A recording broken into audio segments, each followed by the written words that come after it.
A lot to get to. Let's talk about Maryland. They're going to play this week against, that is right, the Antelopes of Grand Canyon University.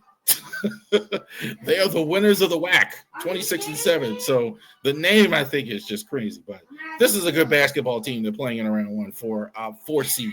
To me, in the tournament, there's a big difference between a 4 seed and a 3 seed.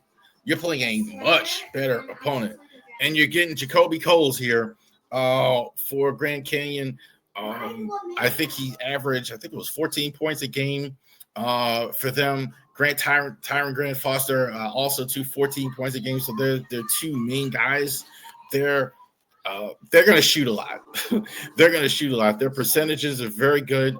They played, and that's how they play in the WAC, that running up and down the court as well. Let's see if Maryland can get some traction here in the tournament as well. So last year you didn't make the tournament. Kevin Willard just signed this huge extension. There was interest from him from Villanova.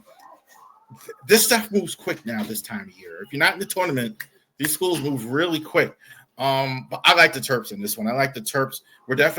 We may do a post if we get to the game Saturday. I'm expecting the Terps to be in the tournament on Saturday. On Sunday, this game is on Friday, 4:30. Friday at 4:30 in Seattle, TBS. So definitely check that out. But we're definitely rooting for the Terps. I think the Terps might have the best starting five in the entire tournament as well. Jacoby Bileski, Seton Miguel, Derek Queen, Julian Reese, Ronnie Rice. They're fantastic. All these guys get a double figures. All these guys, they came pretty close in the Big Ten tournament as well. I don't know how worried they were about winning the Big Ten tournament. It would have been nice, but I think like the good news is they got eliminated, so they got maybe another game to rest, and also too in the first game that they won against Illinois, and they just totally tore apart Illinois. Their bench played more. I think that wasn't an accident. I think definitely you saw DHS Geronimo play more in that game. So I think they're ready to go for the tournament. We'll all be watching Friday at 4:30, watching the Terps go ahead and get squared away. We'll get to Steve Alford, but I want to talk a little bit more about the tournament here. And I want to tell you who are some of the top players in the tournament. So some of you I know don't watch all the, some of you aren't like me. You don't have a channel. You're not watching all these college basketball games. But I do want to let you guys know some of the top 5 players in the tournament and some of the guys that are honorable mention as well as far as some of the top 5 players in the tournament. So honorable mention. So these guys some of them aren't in the tournament, but these are really good players. Guys you're going to see, I think, in the draft as well. So Ace Bailey and Dylan Harper had a lot of somebody didn't like the stream again. Had a lot of talk before the season. I think they are going to be 2 and 3 in the draft if it's not Cooper Flagg. But they're definitely worth mentioning. They're definitely going to go high in the draft. Eric Dixon led the nation in scoring, even though Villanova didn't make the tournament. So he had like 24 points a game. That's really good. It didn't help his coach, who got fired as well. But definitely he's a guy you're going to have to look for in the draft. Walter Clayton, I love watching him. He's like watching Reggie Miller all over again. Very quick release. And I'm impressed. I mean, 13 teams went out of the SEC. That's impressive as well. Mark Sears for Alabama. Alabama was, I think, better last year. But I think they lost in the conference championship. They lost in the conference tournament, but Sears, I think, is still really good. Definitely keep an eye on it for sure. Brendan Smith and Purdue, another team I think was better last year. I think they kind of missed Zach Edey as well. But Brendan Smith, I think, you could argue he's the best player in the Big Ten this season as well. And I own Derek Queen is a guy. Freshman of the year in the Big Ten, no question about it. I've seen him as high as top 10 in the draft as well. So, number 5, Cam Jones of Marquette.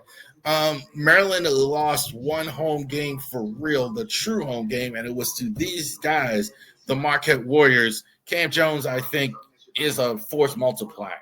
Um, does everything well. I love his defense as well. I think he defends very well, works hard on both sides of the ball. Marquette, I think, definitely has a shot to actually do with this guy on the court. I don't love them as a whole, but I definitely like Marquette. They kind of slid down. They were much higher now. But definitely with Cam Jones there, they're like a low top 20 team. Definitely keep their eye on him. Hopefully I say the name Ryan Cockbrenner for Creighton. If you like Zach Edey last year, this is for you. 7'1", everything, keeps the ball high around the basket, good size. Little bit more of a floor game. I don't think he's just a killer like everything where he's so big and decisive, but definitely can score back to the basket. The length of his arms is unbelievable.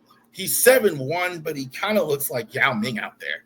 Like arm length is unbelievable. Where he's reaching up, he can actually reach over the rim and the basket. So outstanding stuff. I think Ryan Cockbrenner, number 4, as well. RJ Ruiz as well. He got Spike Lee's fake self to come out pretend he was a St. John's fan. Oh yeah, man, come on, Spike. He's outstanding. He's outstanding. Young guy, really. His hops are just terrific.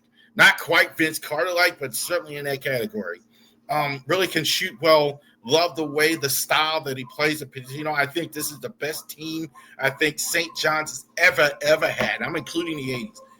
Outstanding team for the Johnnies. So definitely this guy is going to be worth the price of admission as well. Chris Webber 2.0, Johnny Broome for Auburn, wearing that number 4 space eater. Like when I saw Chris Webber play, man amongst boys, that's what this guy is. Like trying to put a body on him, it's not going to work. He's got too much strength, too much.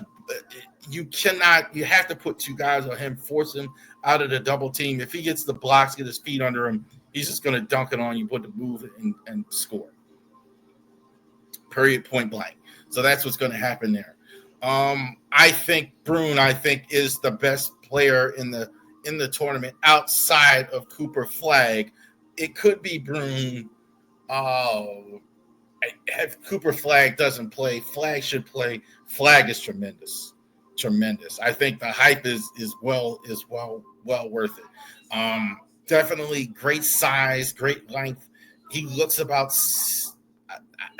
I don't know how he's listed. I think he's listed about 6'10". He looks taller than that. But great length, great shooting ability on the outside, great inside game, floor game, handles the ball well, passes well. I think he's almost not assertive enough at times. If I have to pick something, but Flagg, I think is the real goods. I don't know if Duke wins it, but certainly he's the real deal. Flagg, number 1 player in the tournament. I do like Auburn to win the whole thing.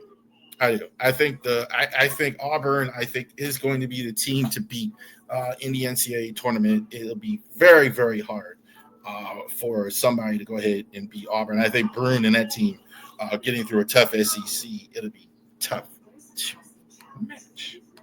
There you go. All right. Quickly, let's go ahead and have a quick clip here about the NIL. Here, it's interesting. Like when you talk about things, I tell my daughter sometimes when she doesn't like a teacher or something like that, it's not the messenger that is important. It's the message, right? You tell your kids things like that because you want your kids to learn something, okay? You don't want your kids to not listen to a teacher, or you want your kids to learn something, right? So when you have kids and you're in school, I don't care if they don't like the teacher. The teacher might have something to say, or they don't like such and such, or the youngest daughter. Like, I don't like this boy. He's, all that other stuff that happens. So I am a believer in it's not just the messenger that you should listen to, it's the message.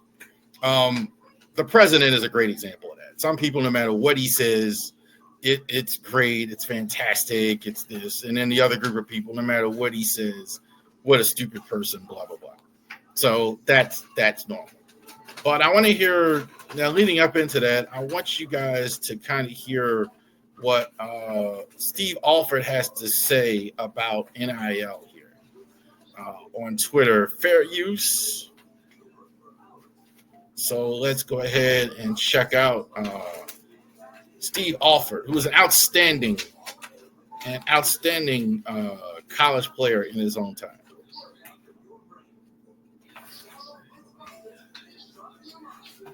Years ago, I wasn't, on comical.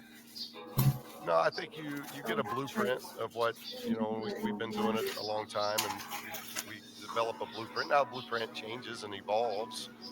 It's 5 years ago, I wasn't, on conversation saying how much you want to be paid. Never thought that would happen in college basketball. And I've always been a big proponent as the game and money has evolved and changed. I've never been one that said I don't believe student athletes shouldn't be paid. But the way it is now is ridiculous. It's utterly ridiculous. And it's changed our game. And so you got to adapt. We got to adapt, but every coach, every handshake I have now before games, that's brought up. Every game. Me and the opposing coach are going to talk about portal issues.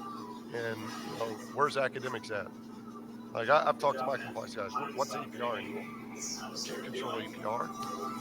It's a JUCO. You're going to replace 8, 9 guys to a roster every year. The travel time that is across the country in these leagues. It makes no sense for that to be our model, but that is our model. So more than us, do we have to evolve as coaches? Yeah, we got to evolve of how now we recruit. Like, it used to be, hey, what's my degree going to look like? What's your facilities look like? What's your relationship with the team look like? Are you there for all practices? Are you a coach that dives into relationships and you're going to care for my child? You might as well throw all that stuff out because the only question they're concerned about is what they're getting paid in the portal. Yeah, he's got a point, but you can miss me, Steve Alford. With that stuff, you guys can miss me. Let me tell you something. I'm not going to sit here and tell other people what they should and shouldn't get paid, and that's crazy. Like, he's not the messenger for this. Okay, media and a lot of them that make this conversation, well, guys shouldn't get paid this and guys shouldn't get paid that, and he's saying, well, all they care about, just okay. Steve Alford has made millions of dollars. He's getting paid $1.5 million, over $1 million as a coach of Nevada. He made millions of dollars coaching his, I'm sorry. You can't complain now when you created this problem. And the media too. Some of these announcers that could make the complaint, well, they made millions and millions of dollars covering college basketball and watching basketball and all this other stuff. And now you're like, well, these guys shouldn't get blah, blah, blah.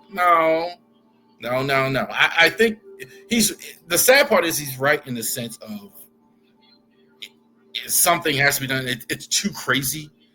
I don't disagree with that, but coaches need to stop. Nick Saban kind of made a similar speech. You need to stop. A lot of the media, y'all need to stop. I don't want to hear y'all. Y'all sitting here saying now these guys shouldn't get it. And if I let the clip play, it's on Twitter. What happens to these guys after? When have we ever cared about what happened to the athletes? So, interesting. I thought it was. I thought it's funny.